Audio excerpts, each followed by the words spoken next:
Hi everyone! Today we'll be having Tete.Depunk and Helevorn on this show.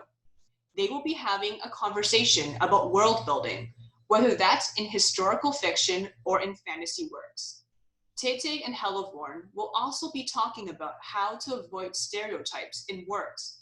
For example, how to avoid stereotypical portrayals of Vikings, Cossacks, and other quote types, since it can be easy to fall into literary shorthand when talking about these kinds of characters. Tete.Depunk is the author of a fantasy work, Gerda and the Frost Lord, as well as two historical works about Cossacks. The White Crow Rides a Black Horse, which is about Gleb, a 17th to 18th century Cossack, and 70 Fierce Years, which is about Andrei, Gleb's descendants from early 20th century Soviet Union. Tete.Depunk, like some authors, has struggled with finding which genre her stories and characters fit best into. Each genre features its advantages and disadvantages, and today we're discussing about one problem any genre can pose: stereotypes. Stereotypes can be harmful, not only being detrimental to the characters and their development, but also alienating and harming the audience. This especially weighs in the historical genre, where its repercussions could be the most damaging. Helevorn is the author of a series of historical works set in the Viking Age, such as the short novel Lucky Wolf, her larger project, Sons of Disobedience, as well as a series of short stories, all linked through common themes and characters. In recent times, Vikings have entered the mainstream in films or video games.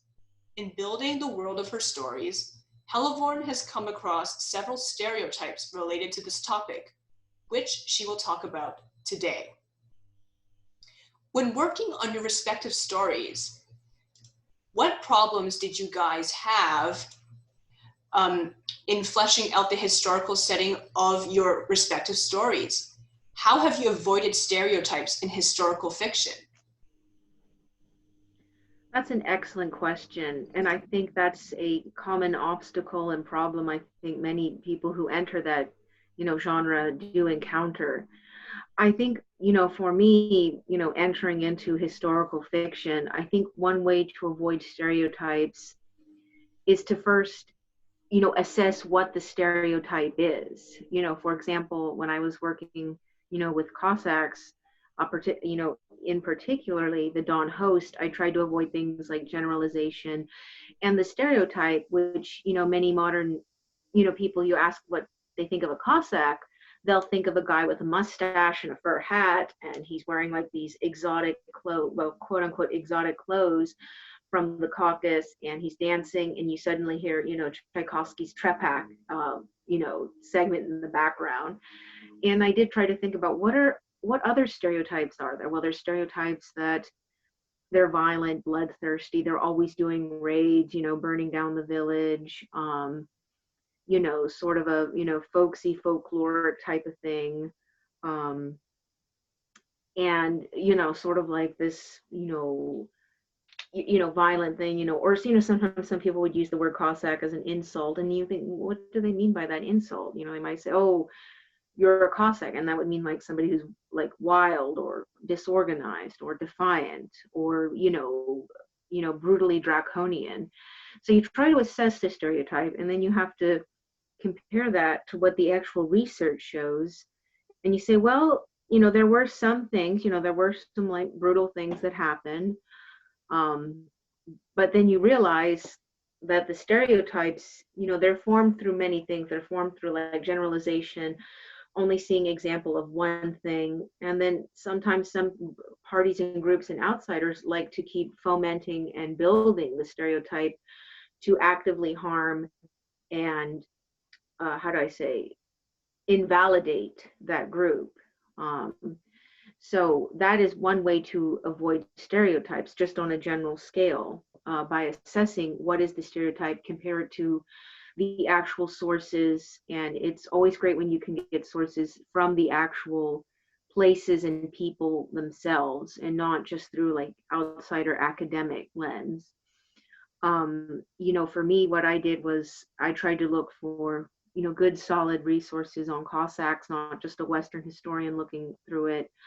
I also tried to look for, you know, people who were writing about it, who, you know, lived within it and, you know, experienced it and saw it. Um, you know, not only like, you know, actual sources, but, you know, also like literary works that were also like historical fiction and explored historical events. Like for me, you know, what helped with Andrei was, you know, Sholokov's Quiet Flows the Dawn, which had like, you know, 3 additional books. So it was essentially kind of like a trilogy with some additional short stories and novels about life on the dawn and decossification and collectivism. You know, so those things can kind of help, you know, give you a clear idea. Then just, you know, looking at sources like, you know, government and political things, those can help. Thinking about the commerce helps. So it paints a more complete picture. You're not just focusing on one trait. Oh, like, oh, Cossacks ride horses and swing swords or something. You know, that in itself is kind of a hackneyed, boring stereotype. And there was a lot more to it. You know, there was a lot of politics, commerce, the difficulties of being a semi-autonomous, you know, entity, um, you know, during the waning time of Imperial Russia, and then, you know, kind of essentially being morphed and then kind of tucked away or decossified, Cossackified, you know, with the rise of, you know, the Soviet Union and everything. And I think with Gleb's story, which is a little bit harder, it's just good to get resources that are from the anywhere from the 1600s to the 1800s, which do exist, and it does complete a more complete picture. It paints a more complete picture, I should say. Um, and you're able to see kind of the formation and organization of that. And then, of course, the forming of the hosts. You know, there were people who observed this, like Moscow political observers who were observing, wow, this is very democratic of them, you know, and they're forming their own groups, their own hosts. You know, they have their Ottoman, their stanitsas, things like that. So the best way to avoid stereotypes is, number one, assess the stereotype. Number two, compare the the generalization of that stereotype to actual sources. Do your research, you know, look for it, even try to find things in the native language and try to translate it. So in that respect, you know, that's kind of it's a twofold way to combat stereotypes. Right, that is a great point. The thing is, the more remote a setting is from our immediate reality, the more difficult it is for us to imagine that reality, and hence the more people rely on stereotypes to imagine it. And the thing that you said about the Cossacks and the violence, I think that applies to quote unquote Vikings as well. So I think that the most prevalent stereotype about the setting that I write in is well, as we know, the Vikings were the term Vikings denotes a profession and not people. So the Vikings means basically raiders, people who go on expeditions and pillage. But not every Norseman was a Viking, and I think this is one important thing, because we can direct our stories to include that aspect of their lives, of the Norsemen's lives, but not everything revolves around that. So like you said, Tete, we have to the best way to avoid stereotypes is to imagine what the daily life was like, what people's preoccupations were in that time, and how their personalities and worldviews were influenced by the world that they live in, and just build the story around that. Let it evolve naturally, not force what we think, what those stereotypes from fiction tell us. So I think this is one of the most prevalent stereotypes about the Norse people that it was a warrior society. Of course, it is a setting where everyone carries a weapon at all times, and that is true, and that is generally available in the Middle Ages. In the Viking Age, other than slaves, everyone was allowed to wear a weapon. But and in sagas, it is actually told that they only that men remove their weapons only when they were bathing, so when they were naked. Otherwise, they were always armed. But this doesn't really mean that they were warriors as a profession. Actually, very few people had that profession. They could be bodyguards to the king or to noblemen, or they could take up arms and go on a raid, whether they wanted just money and resources, or they wanted to explore another country like they did over the Atlantic Ocean, or maybe they just had the king has some political rivals and he sends a troop of men to just harass them a bit. But other than those moments, they were farmers and they just lived normal lives that medieval people lived. So if they carried a weapon, it doesn't mean that they were actually trained in that, I don't know, in that Spartan way, that didn't really exist in Viking Age Scandinavia. So, and this is one thing that that people often imagine. And in a lot of recent fiction set in the Viking Age, we also have this. We have a lot of female fighters, which is another thing that is unhistorical. Because of course women were allowed to fight, and there are sagas where we are shown female fighters, shield maidens. But we have to bear in mind, if you want to have a certain character like that it was an extraordinary thing. It was there were certain events in their lives that led to them becoming warriors. It wasn't a common thing. We cannot have something like in the Vikings TV show where there is a whole army of fighting ladies. That really did not happen in the Viking Age. It was a patriarchal society, most of all. And not only was it patriarchal, but women did not really need to fight. They were staying at home most of the time.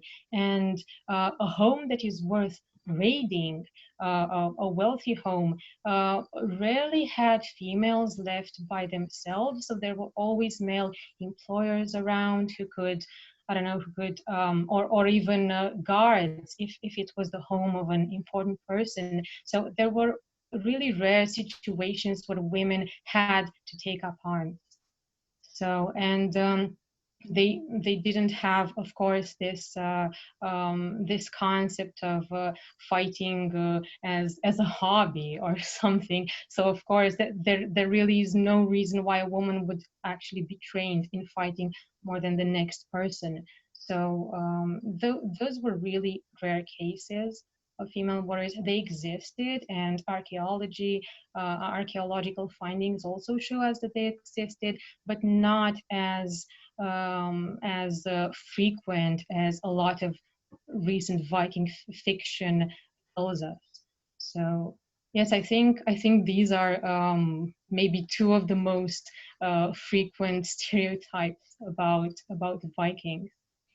And I think that one thing that is valid for historical fiction is we were talking at one point about this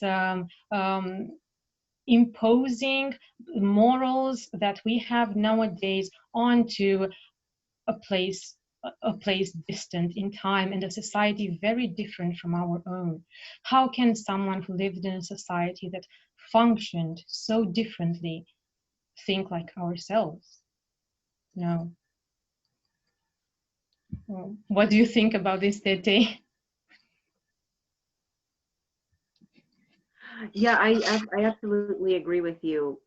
Forcing the modern moral lens on a time that is far removed from our own, and perhaps, a location we're not overly familiar with, that in itself, it causes such a jarring anachronism. And not only that, but it does the story no service, because I mean, when you're writing historical fiction, you do want to respect the history of it. I mean, you are allowed to take some artistic liberty, because you are writing about, you're not actually, your protagonist is fictional, but they're in a very real world dealing with very real events.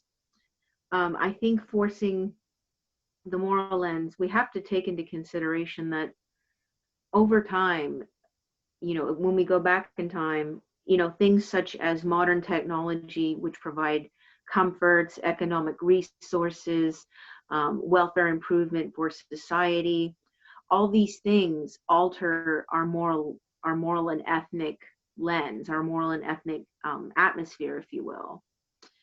And trying to force that, into, times back when, it just doesn't work. I mean, it's so easy for people today to get on a soapbox and say, oh, this was wrong. Well, it is to our sensibilities, but when you're living, in a world where, survival is the end, the main core of it all is going to be ends justify the means. Your main goal is to make sure that you yourself survive and those that you care about survive and also thrive as well. And that may mean taking political actions, that may mean eliminating people, or claiming resources for yourself. And in our modern lens, that's just wrong. But the problem is, we have modern technology and all these other conveniences that kind of help. They foster our sense of morality. Like, for example, now that we have like modern farming techniques and factories and things of that nature, we don't have the necessity to raid anymore. For example, we now can go to the grocery store and get a carton of milk. We don't have to like ask our neighbor to milk, can I milk your cow? And if they refuse, then you think, okay, I'm going to ask my brother and my uncle to go raid their farm and steal their cow. We don't have to do that anymore. So many people trying to fit that in. And then you have the problem where they're trying to inject modern moral ethics into a protagonist, and sometimes this can be a problem. I sometimes think it's maybe the author's way of trying to make the character more appealing to the audience. And maybe sometimes some authors may not feel like writing a morally gray character for whatever bias or fear they may have. But you have to remember, once you've done that, you've created a very jarring situation. Now, of course, there is a thing of where there's the pivotal point, where morals and ethics do change. It does happen. I mean, this is why we're here where we are now, because morals and ethics do change. This is why we now go and buy a carton of milk rather than steal our neighbor's cow. And so there are those pivotal points. There are those points where people wake up and think, we could do this a better way, or we don't have to do this. And reading about different things, there are these, pivotal changing points, but the problem is these were done gradually. They didn't come with this mindset. It was usually kind of built out of a necessity where you think, what if we grouped our resources together? What if we worked? What if we thought, for example, rather than fight over a river, let's try to irrigate the land and make this method and build wells or something, so we don't have to fight over who has the river. It's not like they just woke up one morning and they thought, this is wrong, we should not do this. They didn't. It was just out of necessity of survival. So that's the thing with forcing, modern moral lens. And most people say, oh, this is all way back when. Even moral and ethics 80 years ago, even 40 years ago was different. Even 10 years ago, our views on various issues have altered and changed and evolved. And perhaps even now as we're talking, if somebody finds us like on a retro thing, you know, one day we will be retro. You know, our descendants will be looking at this and they'll think, wow, it was really different mindset, and they will have a different mindset, and so on and so on. So moral landscape is never, it's never absolute, it's never concrete. And I think that's a problem so many people, you know, tend to fall into. I know when I first started, like 10 years ago or so, I struggled with that, because I just like, I love my character so much, I don't want them to do anything bad, or, you know, anything sad or negative, and, you know, all that. And then I realized, well, that doesn't make any sense. And actually showing them go through that struggle of trying to, you know, do the better thing, I should say, you know, in the context of the struggles and obstacles that they're going through, with the moral landscape that they're facing and survival that they're facing, it actually makes their journey and their own sense of character all the more compelling than trying to cram in, you know, the modern morals of our modern society. So, Yes, yeah. yes, that is definitely true, and there are a lot of things that people inject into their characters. So I noticed that a lot of this kind of action historical fiction revolves around this true or extremes. Either you make something really violent, because we know that there was a world where everybody was bearing arms and everybody was killing each other, and there was a lot of death. But or we can make this protagonist that is thriving. We don't know exactly how in that kind of violent world, who is a perfect image of the reader nowadays. Like you said, I think it is people do this in order to make the protagonists more relatable. But definitely, like you said, our moral values nowadays are the result of processes that happened over centuries, gradually, brick by brick, through literature and revolutions and all that. We cannot just skip all those stages. And there are a lot of things that could be examples of this kind of inaccuracies or anachronisms. I think one of them is the one that you talked about, with people being really nice and never doing anything good, never always drawing the line, for example, at killing someone, no matter what their background was and no matter what situations they are placed in. So even if their family is threatened, even if they are I don't know, they are Vikings, right? They are pirates. They are gangsters. I've seen werewolves, vampires, and stuff like that. They draw the line at killing someone. Would they really do that? How would that even work? How do you know that you can beat someone? For example, you are a bodyguard or a soldier or something. How do you know how much to beat someone before they die, right? So this is one of the things that I saw pushed onto protagonists in fiction, and not only beginners fiction, but even a lot of TV shows that I see. There are a lot of examples that I could give. Something like, I don't know, with superheroes who never ever kill anybody, and they're so nice people, even though they fight the most terrible of villains, and they are always really nice and stop at the right moment every time. So that's one thing that can be found in fantasy a lot as well. And of course, at the opposite extreme, we have something like Game of Thrones, which is exaggeratedly violent, where everyone is a psychopath. Of course, people did have moral values, and they did differentiate between right and wrong in the Middle Ages. there's no question about it, but they simply drew the line at a different point than we do nowadays. There were psychopaths at that time, of course, I'm very sure about it, but making everyone a psychopath or no one, or drawing a very clear-cut line between good characters and bad characters is just sloppy writing, and it's not uh, um, extracting the value from the setting that that you want to write about. And another thing I think that is often treated in an unrealistic way is that something like gender equality, for example, that I was talking about in a medieval setting, and in a Viking Age setting, actually.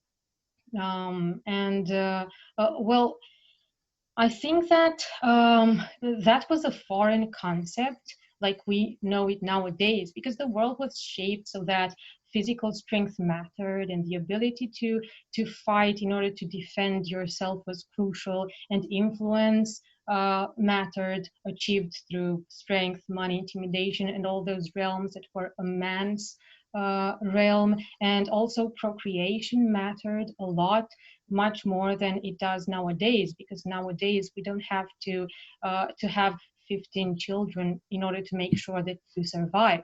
So a lot of the woman's daily life was about taking care of the children and making sure that they survive. And because of this, and because of mortality was so high, it was also a thing of honor, right, to get married and have children. So and like I said before, there was really no need for a woman to fight, so those cases were exceptional.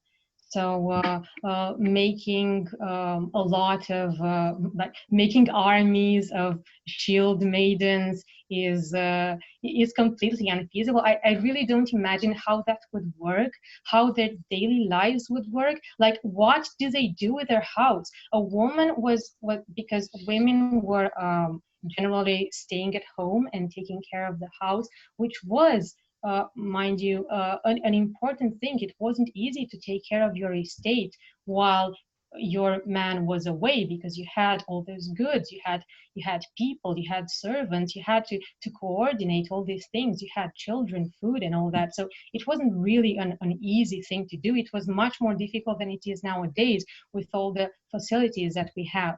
So how do those shield maidens actually do with the things they have at home? Who takes care of them? Are the gender roles inverted, so they have their husbands take care of the house while they are out in the army? I don't really see that working. It's just bizarre, and I'm mainly thinking about the Vikings TV show, because there are a lot of strange things going on in that one, and I think that a lot of the people's understanding of Vikings comes from that TV show, and it just wouldn't work. And I'm sure, apart from this gender equality that was so hard won through the centuries, it cannot be copy pasted onto that world in centuries ago. I'm sure that there are a lot of other aspects that are on the same level, just injected into a historical context. Yes. Sorry, you were saying, Tete? Sorry, I was like just the muting. But yes, exactly. And I think that kind of that's one thing too, to avoid, that comes up the question, what is the viewpoint, or what is the structure of gender? What does gender play in a society? You can't force like the modern idea of gender equality into something like that, because like you said, there, and like we discussed before, there is a priority of survival, you know, and it's kind of a dichotomy. You know, there is the physical strength that matters and things like warfare and conflicts and heavier industrial work, but at the same time there is the importance of the home with the goods, the resources, the children. You know, we have to remember, you know, way back our ancestors were dealing with low population, so it was really important to make sure we had enough people. And you know, you might have to have 15 children to make sure maybe anywhere from, you know, maybe 1 to 5 kids might survive and make it through. And you know, that kind of leads into something else too. You know, a little bit like, you know, we were talking about like medieval slash, you know, Norse society.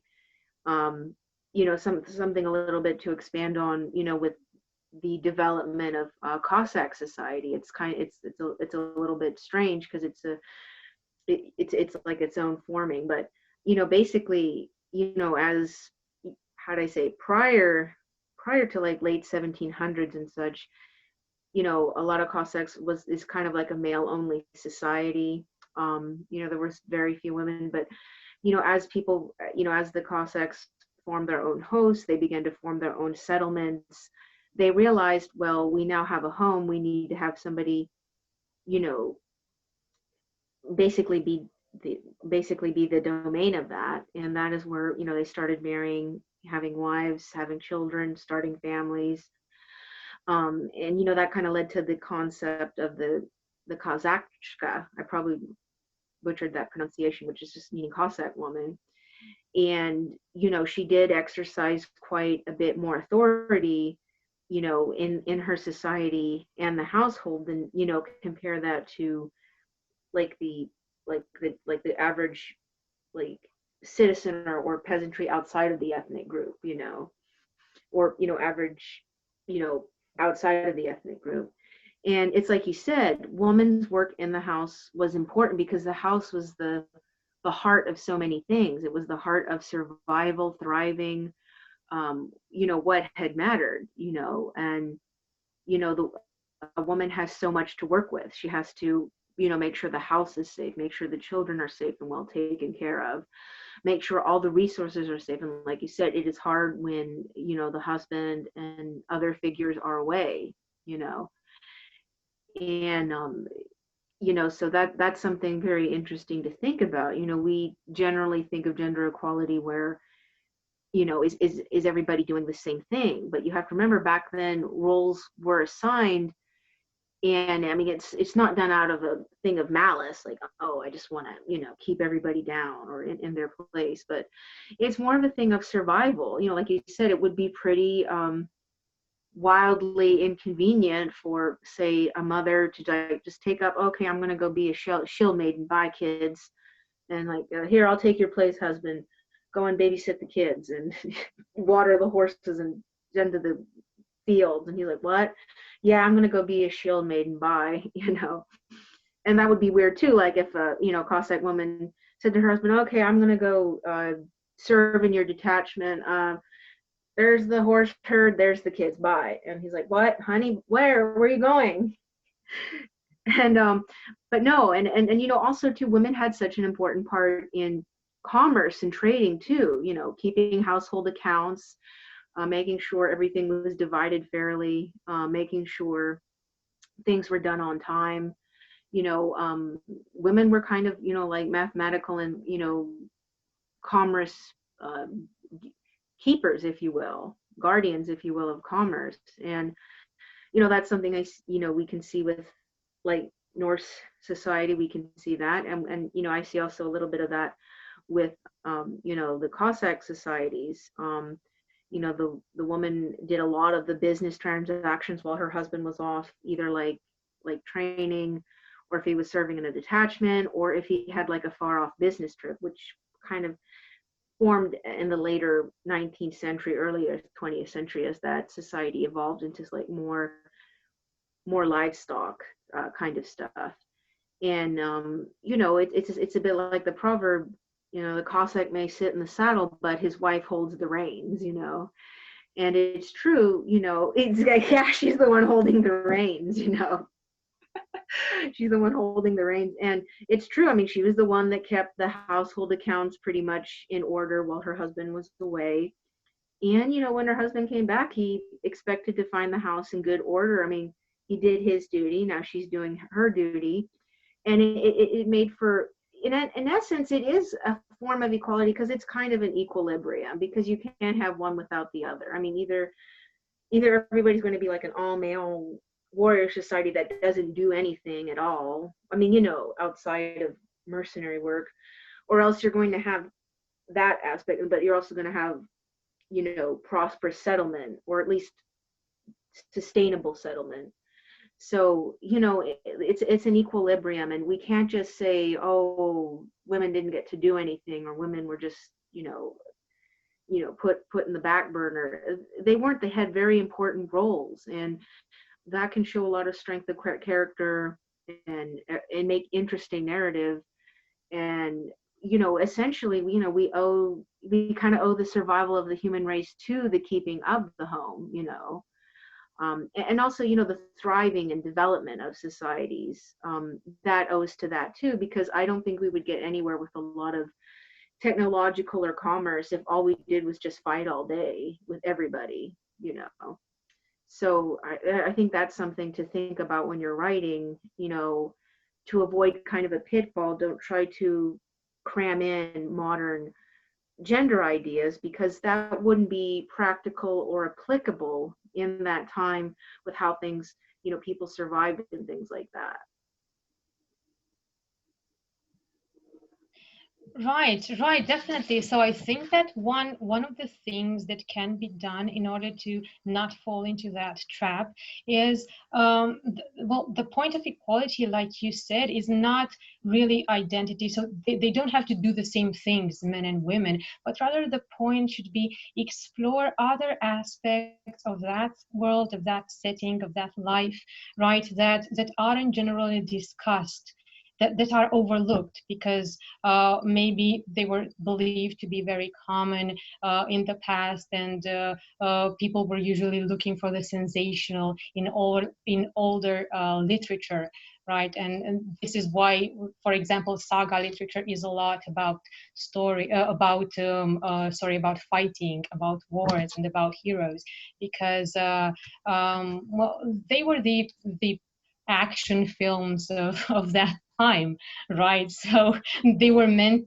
for entertainment, and of course they didn't have this psychological writings back then. So making a story about I don't know, the problems of a daughter in a house was really not the something that would make its way into literature. So but today we can do that, and I think that is the point. We should try to explore other aspects that are just as important and just as indispensable to that time. And so making a woman do the same things that a man does in a historical setting is not the way to make gender equality, and it's not the way to a respectful portrayal of women, but rather a respectful portrayal of anyone is to make them their own people, and to make their personality consistent, and to show their concerns and their views about everything, about little aspects of their lives, and not to necessarily make them do something extraordinary because you want a far-fetched character and you will just impose it on a woman, right? So just treat every character, male or female, as people, as their own persons with their own personalities, and that's the way to make a quote-unquote strong woman, and not the kind of strong woman trope that we get to see so much in fiction nowadays, in any kind of fiction, right? That applies to everything, not just fantasy or historical, but to action films and things like that. We always get this kind of this type of character more and more.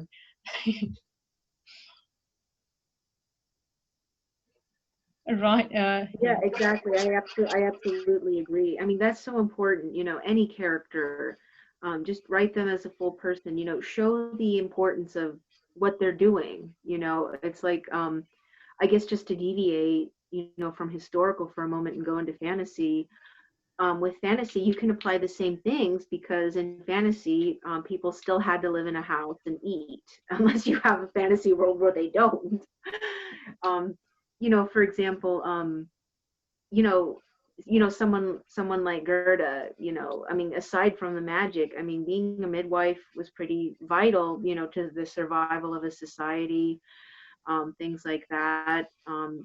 You know, she doesn't necessarily have to suddenly become, you know, Bree in War of Game, I mean, Game of Thrones. But yeah, you don't necessarily have to do that because, and anybody, I mean, you don't always have to be writing about war or raids or, you know, anything like that. You could write about a trader who's like trading in a town. That's very vital. You know, get resources and goods to the people so they thrive and do things better, like make sure people have textile cloth so they can make clothes, or they're getting produce so they can eat, you know, and also good just to make things more comfortable, nice, and, you know, just add the kind of niceties of civilization. You can write about that, you know. You could write about, you know, the merchant's wife who, you know, if he goes on a ship to go get stuff, she's, you know, at the post, and she's taking care of things. She's keeping everything in account, keeping, you know, the money in right order, the resources in good condition and right order. You know, it's just many people don't want to realize, I mean, they do, but I guess it's just, you know, like you said, sensationalism a lot, or just maybe people are afraid to explore that. You should always explore all sorts of different roles out there and all sorts of different people, rather than just say, I want to follow this trope or this device, so I'm going to write about, you know, a girl who runs away, cuts her hair, becomes, you know, this badass warrior, you know, which, you know, is all fine, but it's been overdone. And why don't we explore other things? Like I said, a merchant's wife, and maybe she has a couple of daughters who are really good at math and they're helping mom keep the books, you know. That would be kind of interesting, but I think a lot of people would want action or something. But today we have the luxury or option, um, of exploring things, you know, psychological things, a different aspect of things. You know, we don't have to rely on just, you know, action all the time. And I think, that's something interesting too about what you said about older fiction, older literature. A lot of it was sensational because people wanted to tell a good story to get attention, or, you know, like entertain people, you know, like a novel's most intent was just to entertain people, maybe, you know, teach them, and also get people to read. You know, for example, somebody who is reading or just has learned to read, you know, they're not going to necessarily want to go into like reading, you know, something deeply psychological and things like that, or complicated. They'll just want a good action story where this warrior came riding out on a horse and beat the crap out of everybody, you know, or something like that, or, you know, sort of like classic, you know, hero versus villain story. But I think today, you know, we now have that thing where, you know, we can explore all sorts of things with our work. You know, we can write about the psychology of it, the different aspects and facets of society. You know, that we can, you know, kind of go into the minutia of daily life, which makes it all the more real and rewarding because we realize this is how humanity grew and where it came from, or, you know, we can find relatable things to it, you know, that have always shown us, you know, humanity has always been relative in the end, you know. um but yes, I do agree with you, you know, just being open to showing different perspectives and making the people full people, um and not really worrying, am I going to write the, you know, trope of, you know, strong woman, or, you know, whatever. I think that's very important, and I think that's one way too to maybe avoid stereotypes, because many times when people are trying to study, you know, study or write about like different time sets and locations and people, you know, they'll try to like go into like a very black and white stereotype of, you know, what they had of gender back then, which may not be true. Or, you know, like we said, it was more varied, it was more of an equilibrium, because people needed those roles in order for society to grow. And so I'm very glad that we brought that up, because so many people just want to, they might be afraid to explore that. Right, exactly. So we could take that as a challenge. By avoiding this stereotype, we get to avoid more of them, because it is a challenge for ourselves as a writer to just explore other aspects of that life and of that setting, because it was any time in the past was a world as complex as our own. So there are so many things to look at. And in terms of this gender equality, that's not, if you do that, that's not a way to condone patriarchy. For example, we know that it wasn't good, but pretending that it never happened does no service to gender equality either. So yeah, just use it as a challenge to explore other things. This, of course, doesn't mean that you cannot have a warrior female character. I also have that, but what we have to keep in mind is be aware of the fact that it was uncommon, that it was out of the ordinary, and make the character's background and their family background and personality match the fact that it was uncommon. Don't treat it as if it was something generally happening at the time. So of course we can still make stories about Cossacks or Norse people fighting. That's not a problem. But the easiest way to avoid those stereotypes is focus on something altogether. Or if you want to do that, just pay a lot of attention and try to think about how the world was really like, their daily life, and not just copy paste those types of characters that you have seen from fiction, because oh, that lady was so cool, I want to have her in my novel, I will make a version of her in my own story. Right.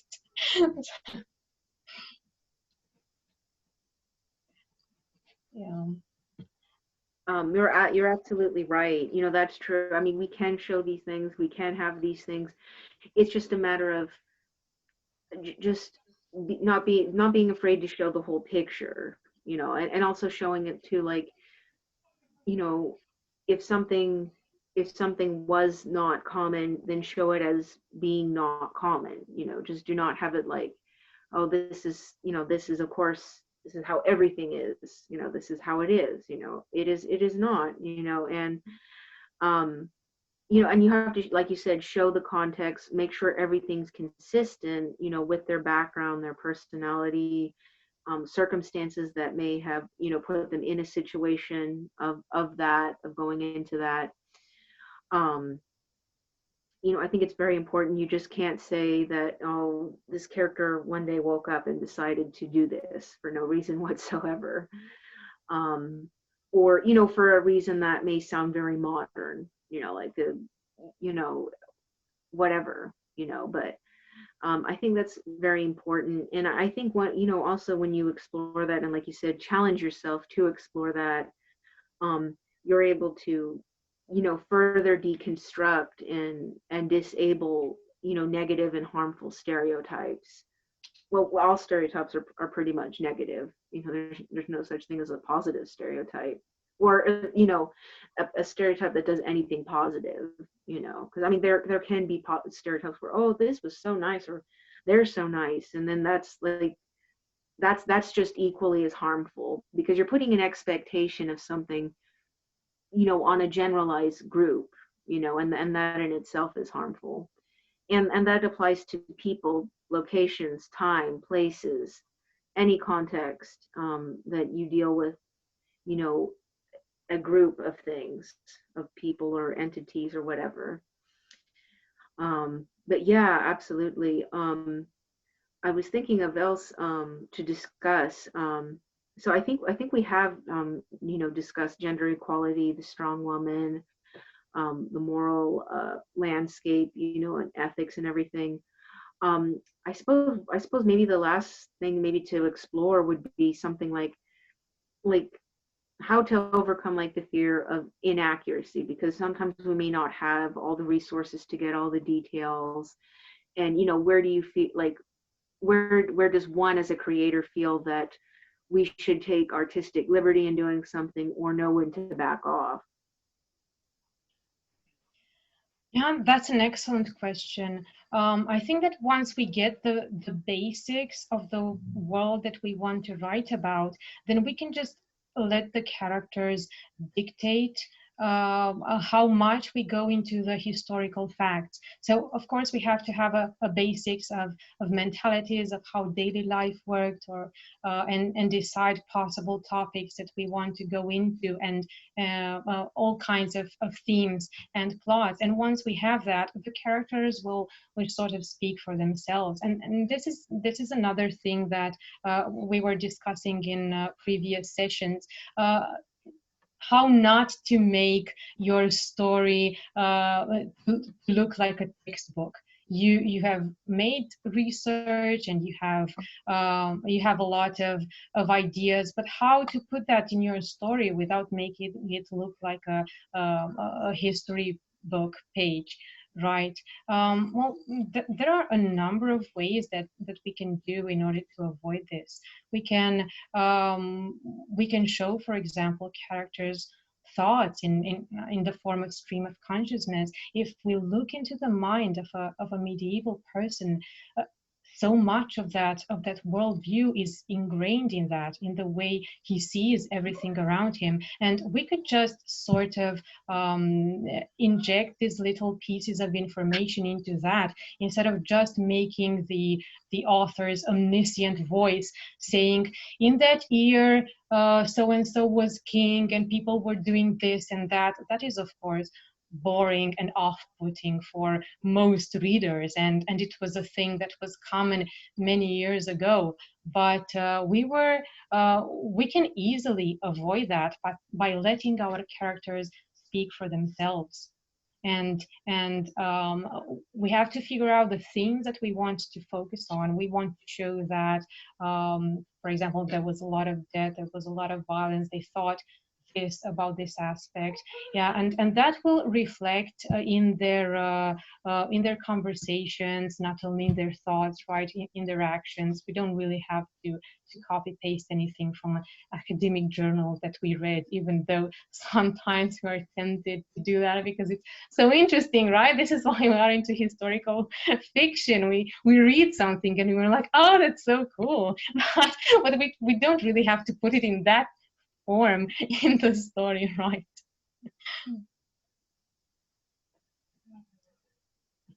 I definitely agree with you. That is so true. I mean, many people will say, well, how do you avoid the textbook problem? Well, like you said, you kind of introduce it through the character's thoughts or their actions. Like you said, stream of consciousness or anything of that nature.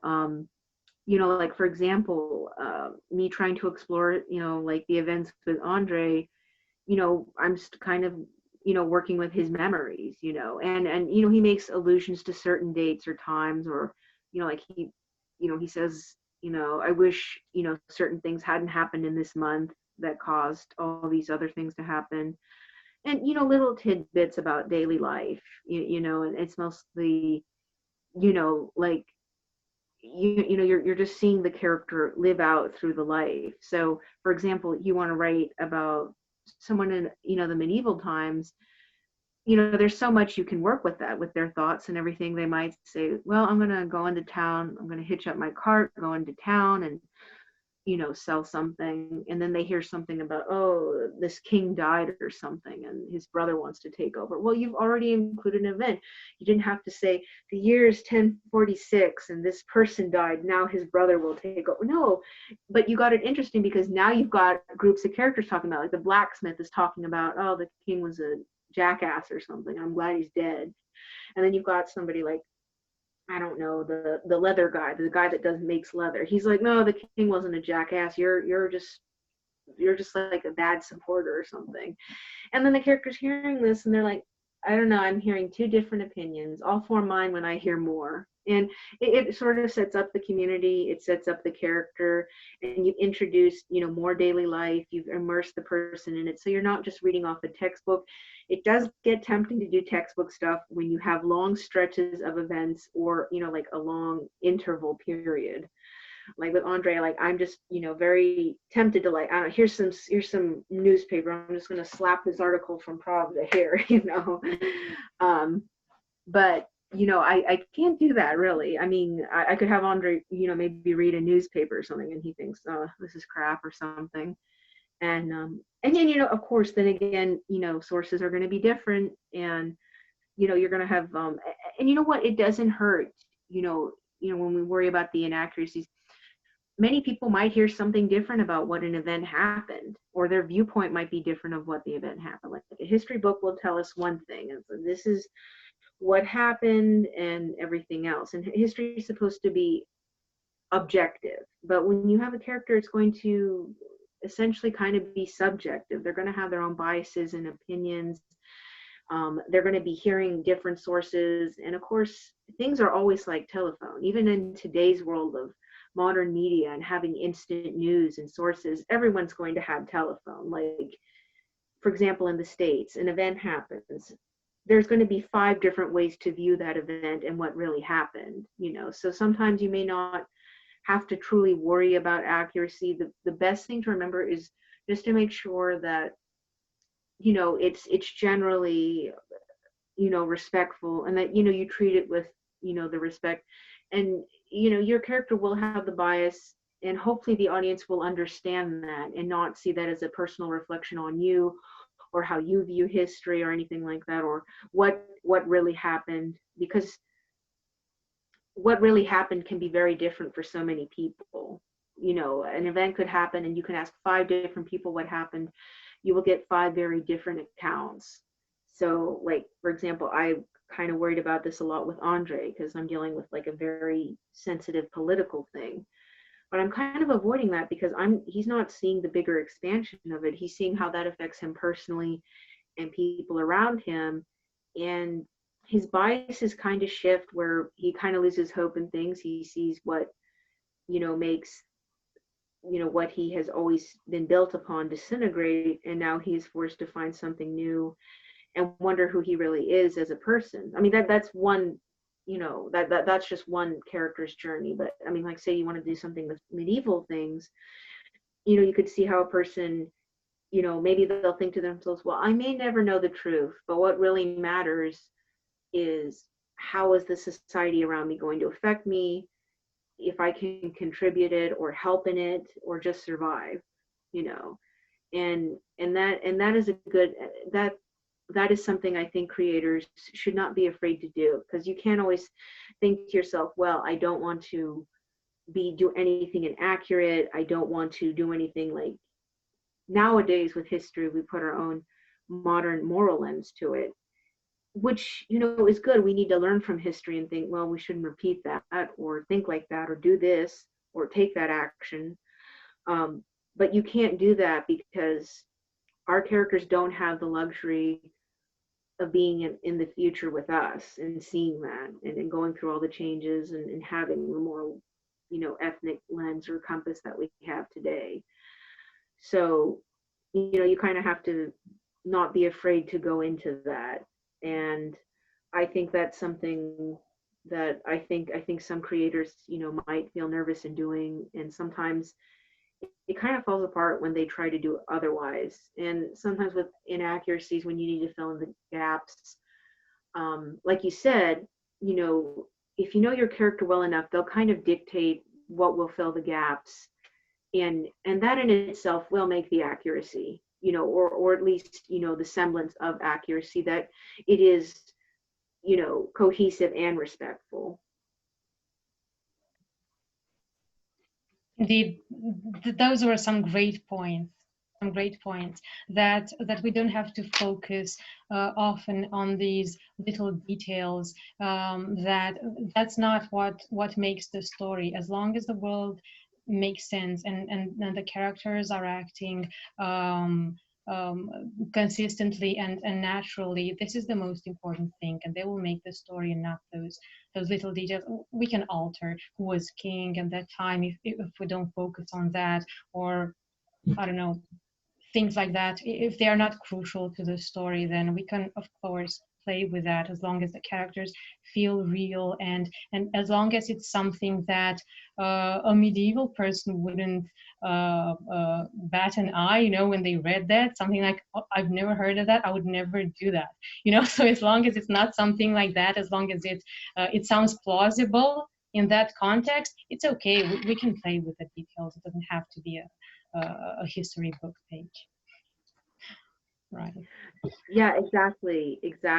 So it doesn't necessarily have to be like that. It doesn't have to, you know, sort of be like, you know, people worrying about, I mean, and you know, and if you can find those details out, all the more fun to work with it. But you don't necessarily have to stress over, I wonder what kind of spoons they use, you know, or, you know, Yeah. this. I mean, as long as you don't do something major, like, I don't know, say the wrong model of car or something, or wagon or something, you know, like that's something I worry about, like what kind of trucks do they have, you know. But I'm able to find that out because there's photographs and people say this is what this truck was that they used, you know. But yeah, you're right, you know, not to, you know, those little minuscule details, you can either, you know, not go into it, or you just have the character just mention it. You don't have to mention what exactly color, shape, size, and what model number was stamped on it, you know. But yeah, it's really great to be able to, you know, discuss this, and you know, this can not only be applied to, you know, historical fiction, but you know, also other fiction genres, you know, like, you know, fantasy, where you kind of have the problem of building that world and things. You know, even though you can make their own details and things like that, I think as long as you have the character being consistent with their narrative and how they're viewing it and what's happening to them and how they're processing it, that that is what I think a, you know, creator should strive for, in, you know, in keeping a very cohesive, you know, respectful story and everything. Right, I totally agree. Those were some really, really interesting points, and great questions. Yeah, absolutely. And yeah, so I guess turning the reins back to Fortunate James. Yeah, thank you so much for this amazing interview. You know, we learned so much about how you approach morality, you know, character development, and as well the strong woman trope. I hope we can continue to talk more about these tropes in future episodes. And thank you so much for elaborating on your works, and, you know, how other writers can also explore these themes in their own works. Thank you so much for having us. Thank you for, you know, structuring this and having this. It was a wonderful discussion. It was a wonderful discussion to have with Helevorn, and, you know, discussing this back and forth. And, you know, when you have these discussions, you can learn from one another, and it's just been wonderful. So thank you. Thank you so much as well for the invitation. All right, thank you. Bye. Bye. Goodbye. Bye. Bye.